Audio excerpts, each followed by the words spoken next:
Hello students, welcome to study our channel.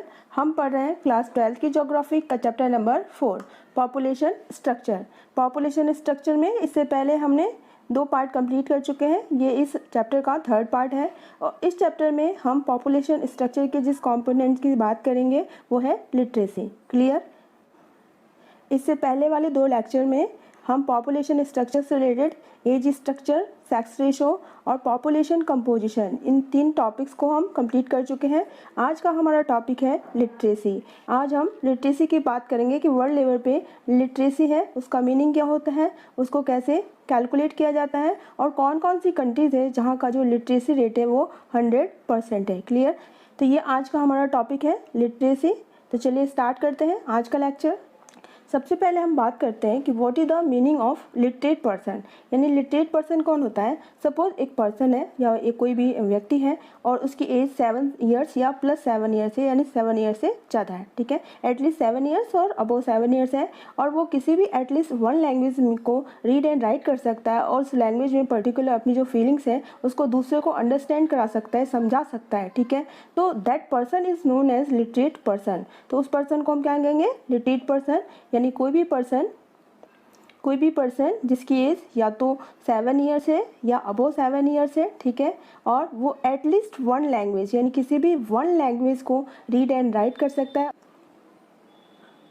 और अपनी feelings को उस लैंग्वेज में किसी और को अंडरस्टैंड करा सकता है, यानी अपनी फीलिंग्स को वो एक्सप्रेस कर पा रहा है, तो दैट पर्सन को क्या कहेंगे?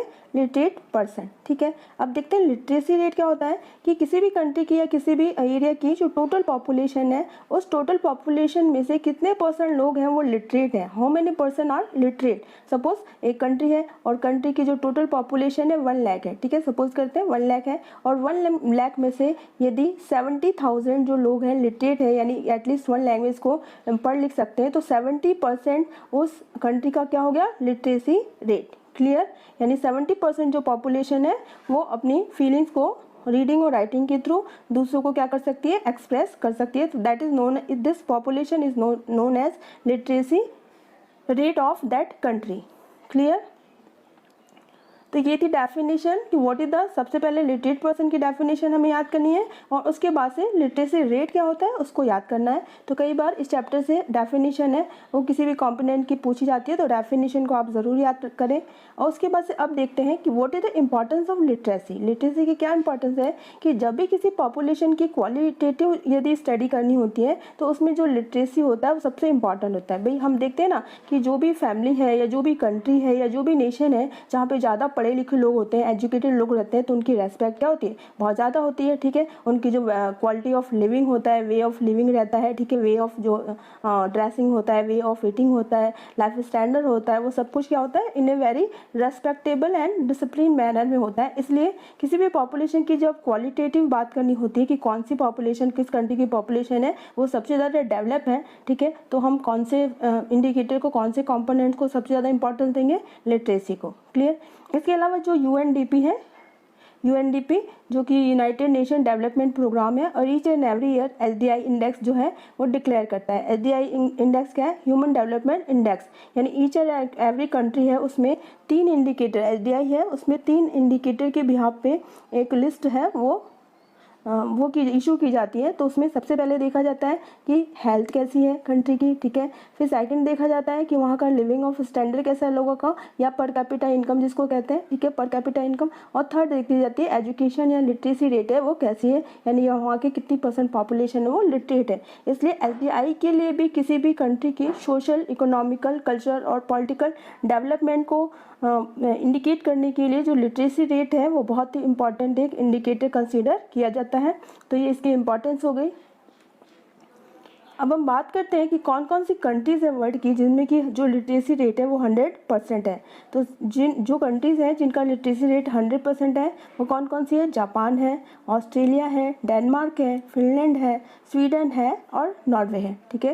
यानी वो कंट्री जिनका जो लिटरेसी रेट है, साक्षरता दर जिसे कहते हैं हिंदी में, साक्षर होना, ठीक है, कितने लोग पढ़े लिखे हैं, साक्षर हैं, उनको अक्षर का ज्ञान है, पढ़ लिख सकते हैं किसी भी एक लैंग्वेज को, एटलीस्ट कम से कम एक लैंग्वेज को, ठीक है। तो वो कंट्रीज है जहाँ पे 100% लिटरेसी रेट है, यानी एक भी पर्सन ऐसा नहीं है जो कि पढ़ लिख नहीं सकता या अनएजुकेटेड है।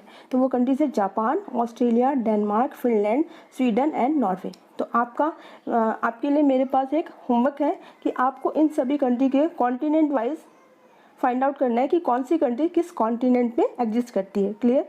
तो ये आपका होमवर्क है मेरी तरफ से। नेक्स्ट हमारा टॉपिक है कि इम्पॉर्टेंस क्या है। तो इम्पॉर्टेंस में हमने देखा था कि किसी भी कंट्री की यदि क्वालिटेटिव स्टडी करनी है तो लिटरेसी रेट वहाँ इंपॉर्टेंस होती है। इसके अलावा जब भी NDI-SDI इंडेक्स प्रिपेयर किया जाता है by the UNDP, United Nation Development Programme, जो कि एक UNO का, यूनाइटेड नेशन ऑर्गेनाइजेशन का प्रोग्राम है, ताकि ईच एंड एवरी जो कंट्री की जो कहते हैं हाई जो living standard of human being है उसको वो मेज़र करता है कंपैरिजन के थ्रू। इसके अलावा एलिवेशन ऑफ पॉवर्टी, यदि गरीबी को दूर करना है तो उसके लिए लिटरेसी रेट बहुत ज़रूरी है। लोगों को साक्षर करना, लिटरेट करना, एजुकेट करना ज़रूरी है। जो भी इकोनॉमिक्स कंट्रीज़ हैं यदि वो अपने यहाँ लिटरेसी रेट पे सबसे ज़्यादा जो यदि एक्सपेंसेस करती है, खर्च करती है regarding the education, new policies या न्यू रूल्स एंड रेगुलेशन को टाइमली रेगुलेट करती है, तो वहाँ कंट्रीज सबसे ज़्यादा क्या होती हैं, डेवलप होती हैं। इसके अलावा यदि लोग लिटरेट होंगे, एजुकेटेड होंगे, तो मेन जो हमारा प्राइमरी जो ऑक्यूपेशन है एग्रीकल्चर ऑक्यूपेशन, तो उसका डेवलपमेंट होगा। क्यों? क्योंकि ज़्यादा से ज़्यादा जो अनएजुकेटेड या फिर लिटरेट पर्सन होते हैं उनका जो ऑक्यूपेशन होता है वो क्या होता है, प्राइमरी सेक्टर होता है, या प्राइमरी सेक्टर से जो रिलेटेड अलाइड एक्टिविटीज़ होती है लाइक द डियरिंग है, ठीक है, फिशिंग है, हंटिंग है, ये सब रहता है। तो जब यदि वो लिटरेट होंगे तो उसमें हाई टेक्नोलॉजी है वो यूटिलाइज़ करेंगे और जिसके कारण एग्रीकल्चर डेवलपमेंट होगा। फिर इंटरनल रिलेशन जो है वो इम्प्रूव होते हैं, यानी जब किसी भी कंट्री को देखा जाता है कि वहाँ के लोग एजुकेटेड हैं, डेवलप हैं, ठीक है, उनका जो लिविंग स्टैंडर्ड है वो डे बाय डे क्या होता है, इंक्रीज़ होता है, तो इंटरनल रिलेशन जो है वो क्या होते हैं, स्ट्रेंथ होते हैं, मजबूत होते हैं। Provide suitable opportunity in the society, कोई भी एजुकेटेड पर्सन होता है तो उसे सोसाइटी में क्या मिलती है, रेस्पेक्ट मिलती है, ठीक है, उसको एम्प्लॉयमेंट है वो इजीली अवेलेबल हो जाता है, उसके पास मोर देन एम्प्लॉयमेंट अपॉर्चुनिटी रहती है, ठीक है। तो ये सारी इंपॉर्टेंस है। इसके अलावा यदि किसी सोसाइटी के सोशो इकोनॉमिक कैरेक्टर को हमें समझना है किसी रीजन या किसी एरिया या किसी कंट्री के, तो उसके लिए भी एक हॉलिस्टिक बहुत ही कहते हैं सुटेबल और रिलायबल इंडिकेटर है literacy rate. Clear?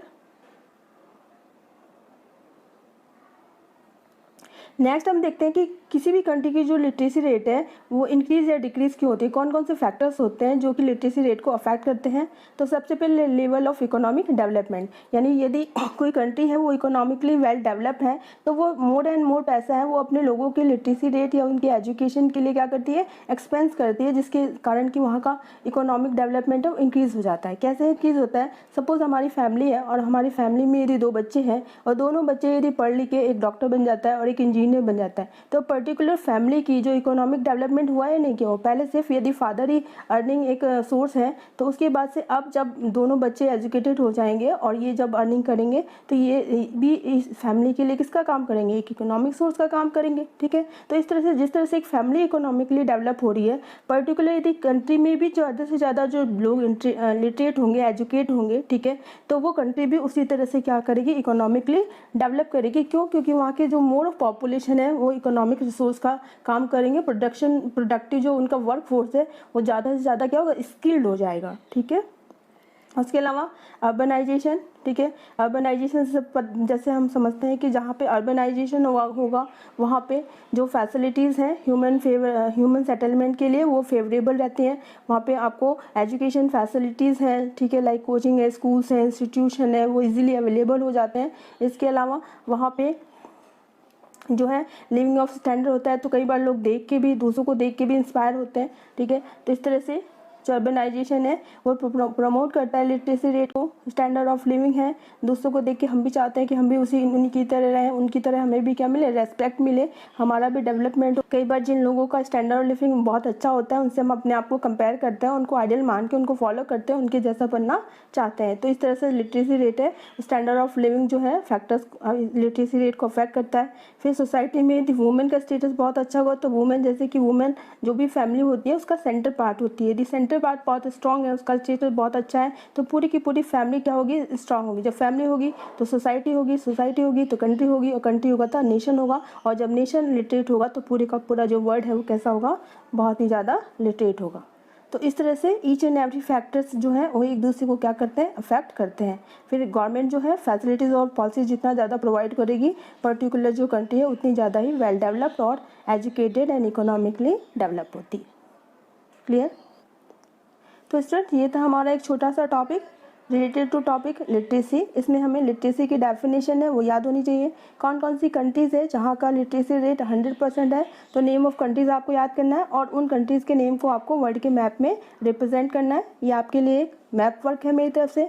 What is the importance of literacy for a country, literacy rate की क्या इंपॉर्टेंस है किसी भी कंट्री के लिए, and which factors affect the literacy of any areas, कौन से फैक्टर्स है जो अफेक्ट करते हैं। तो these are the question you have to revise. Okay, तो स्टूडेंट्स ये था हमारा टॉपिक रिलेटेड टू लिटरेसी। आपको यदि वीडियो अच्छा लगा हो तो please like share and subscribe करना ना भूलें, और यदि इस टॉपिक से रिलेटेड आपके कोई प्रॉब्लम्स हो तो प्लीज़ कमेंट सेक्शन बॉक्स में कमेंट करके आप मुझसे पूछ सकते हैं। तो मिलते हैं हमारी नेक्स्ट ऑनलाइन क्लास में एक नए टॉपिक के साथ। Thank you very much.